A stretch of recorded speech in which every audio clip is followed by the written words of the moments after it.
Hello shareholders, and this week, at the risk of sounding like a continuity announcer, I'm going to tell you about what's in this week's show, because it's been a struggle.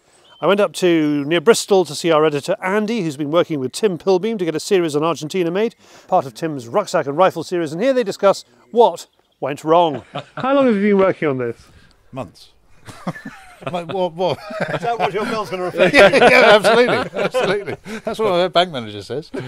All right, from each of you, Andy first. What was, in your opinion, what was wrong with the Argentina piece purely from an editing point of view? What was wrong with the Argentina piece?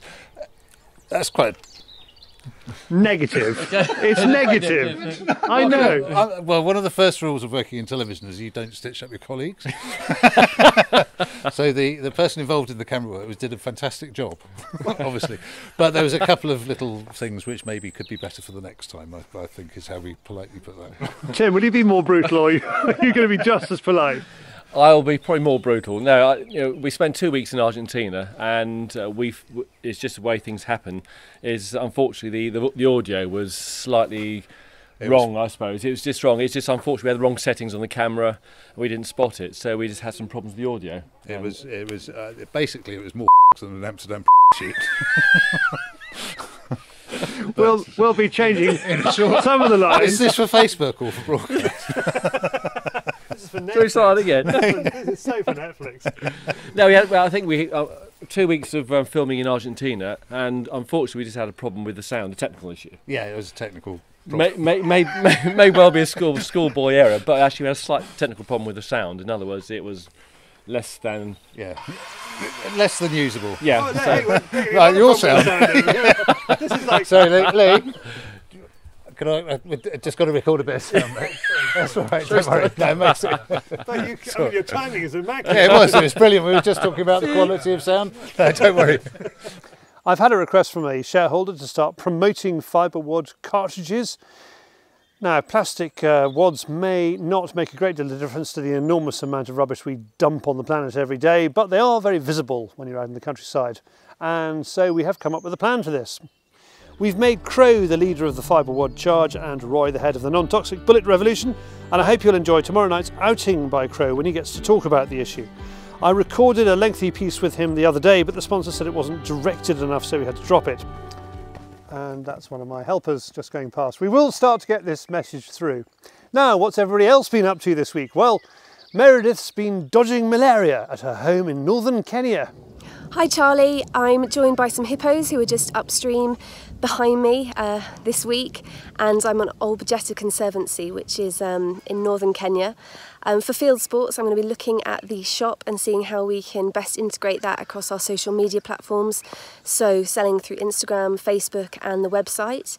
I'm also going to be looking at some data and analysis for James, the commercial director, so looking at those posts that correlate to our sponsors and showing them a bit of ROI for those posts that have gone out in terms of engagement and reach.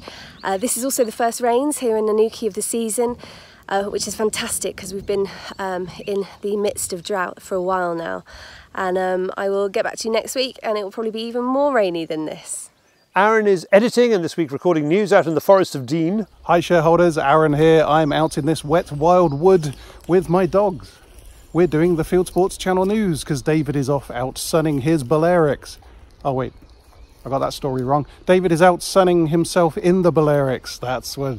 Good job I got the script for the news. Commercial director James has been working on putting Jack Pike items into our own shop. Fieldsports Channel has always offered production, endorsement and sales as the kind of three corners of what it does for its clients.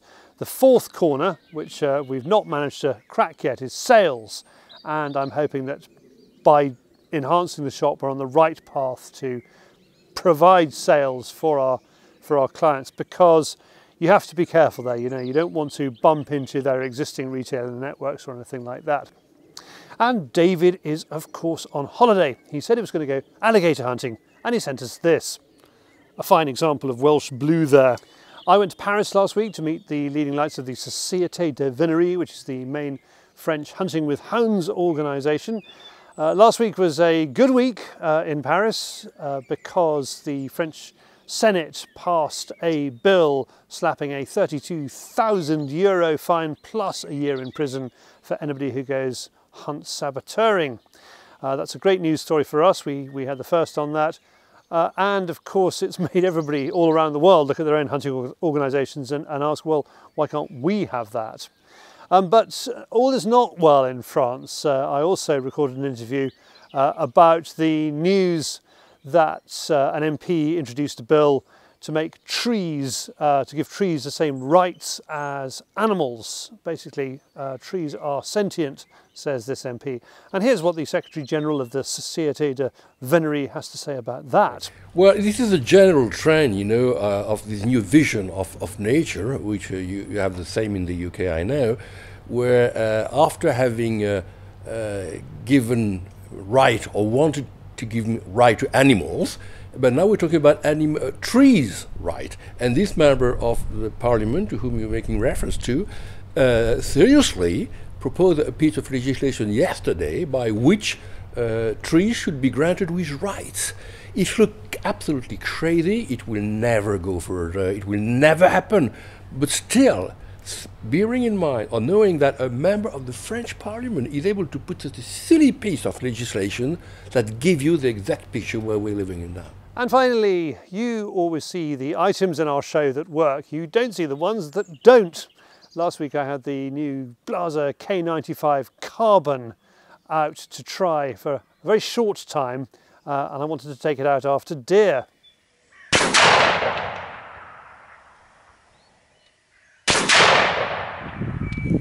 Well, I don't think the accuracy was ever really in doubt, given that this is a Blaser, and apparently these breech loading rifles, these Kiplauf rifles, are more accurate than the bolt action ones, they say.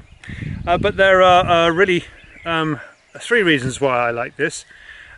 It's more accurate than I need. I'm zeroing at 70 yards meters, which is 20 more than I shot a deer. I've got to re-zero because I've got a shot cam on the front of it, which might alter the barrel. It's incredibly lightweight. Might have preferred wood, but carbon is, you know, this carbon is good looking, and you simply couldn't have wood and have a thumbhole stock this elegant and this slender. And thirdly, I think it looks good.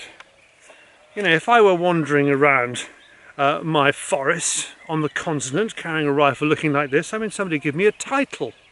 As you can see, all very good and accurate, but all I saw when I actually went stalking were these red hinds.